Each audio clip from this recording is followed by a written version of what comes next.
My concern is the leadership and the budgetary asks and requests.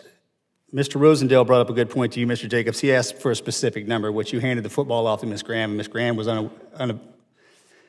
could not answer that question, and then you started to answer the question with a percentage. So you threw a percentage back at us, which means there's a number in there that lives and breathes, and you both should know the number, and you shouldn't show up in front of Congress and say, I don't have that information.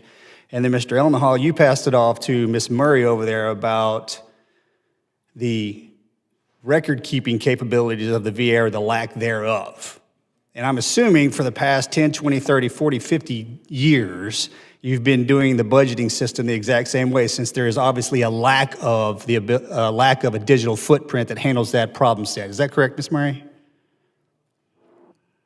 There are systems, but they don't work, obviously. They were not built with the complexity of our current appropriation picture in mind. So Congress has allotted money to the VA to build a system that's inappropriate for the system itself.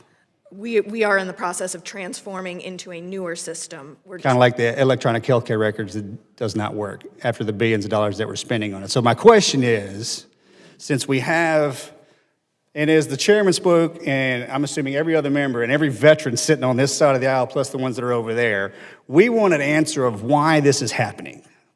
I don't want the BS that you have to throw out because we're sitting in a committee, because we're going to meet after this. I want to know why, because we have to answer to our veterans. And if there's any group that will clack off in a hurry and show up here to ask why this is happening, because we get beat up for what you all say, and then we try to give the answers to the problem sets that are created somehow. But the answers that we're getting in here today don't give us the ability to do that. So please, somebody tell me why this is happening. Congressman, so let me just respond to the answer that I did not answer appropriately. Please, that'd be great. So,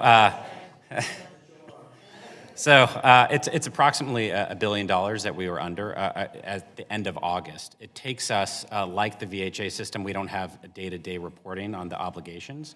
So we're also in the process of updating our financial. That system can't do a projection for us before you show up, Ms. Murray?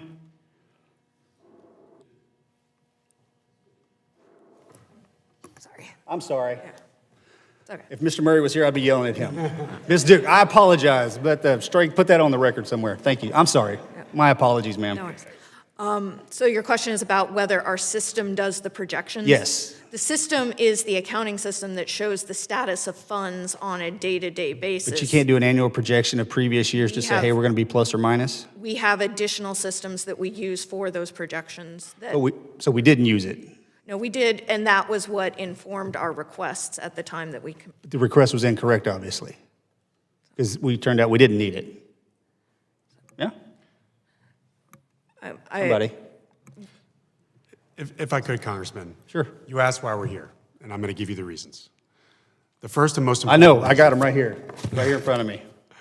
The first and most important reason is we are enacting new policy. We've made every decision possible to accelerate eligibility for VA healthcare.